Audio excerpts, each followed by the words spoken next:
Good afternoon. Today's topic is color coding in corneal ulcer. So let's first understand why color coding is needed. First of all, standardization of documentation. Why? For medical legal cases. Next is for easy follow-up. Now, as we all know, patients with corneal ulcer, the course of the disease varies from few weeks to few months.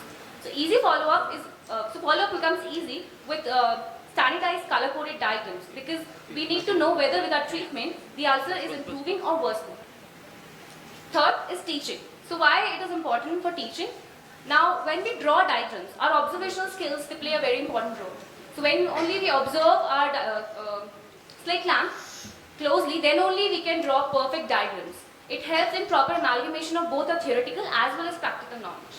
And lastly, it's quite cost effective. All we need for diagram is just a piece of paper and some color pencil. How to draw? So mere frontal view is not sufficient because cornea is a three-dimensional structure. So we need two views. One is frontal view and the second one is slit view. In the slit view, the front line demonstrates the epithelium and the back line demonstrates the endothelium. Now the vital stains, two commonly used vital stains are fluorescein dye and rose bengal stains, and the measurements have to be done using slit lamp graticule in the widest horizontal and vertical diameter following the Cloquard rule. Here is a glimpse of various color codes which we use for drawing diagrams.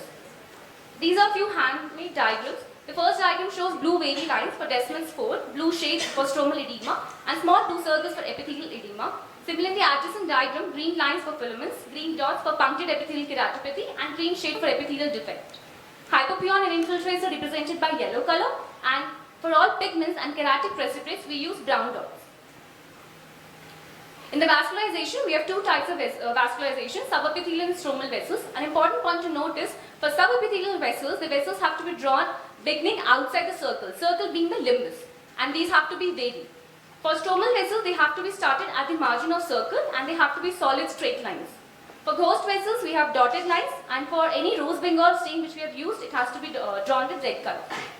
Now, when ulcer patients heal, they eventually land up in few opacities. For nebulomacular corneal opacities, that is drawn by black dots. Horizontal line for macular corneal opacity. For leukomatous, we draw cross hatching, and for adherent leukomatous corneal opacity, we draw in brown iris incarceration with brown color. Now, if the patient, we have given bandage contact lens for impending corneal perf, we draw it with a dotted circle outside the limbal circle. And for surgical modalities, if we have used graft, then we draw with solid circle inside the limbal circle.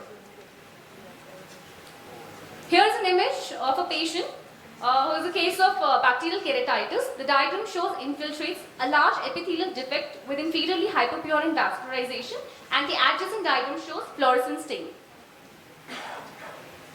Now, this is the diagram which we have shown. Now, an important point to note over here is, whenever we draw slit lamp, it is important to evaluate at what level we have drawn the slit lamp. Thereby, our slit lamp diagram should always be corroborating with what level we have slit past.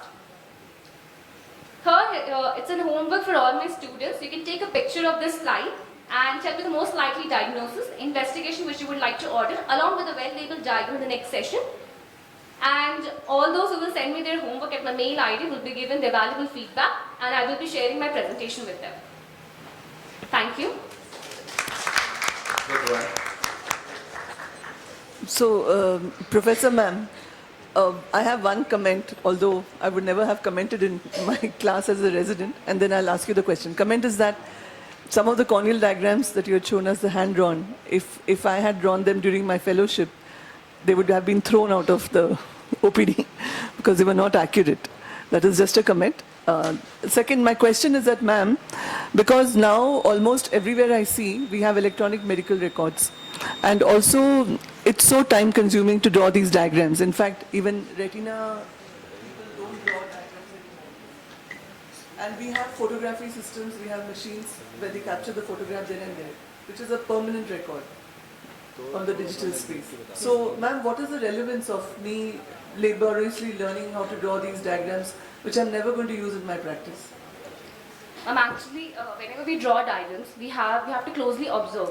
So the classical convention teaching is actually important. We only learn by drawing diagrams. Yes, it's accurate. Actually, we now have various devices which gives us the photo. But again, for learning purposes, drawing diagrams is, I think, more important as compared to the slit lamp photos directly. I would have probably said you have to pass the exam.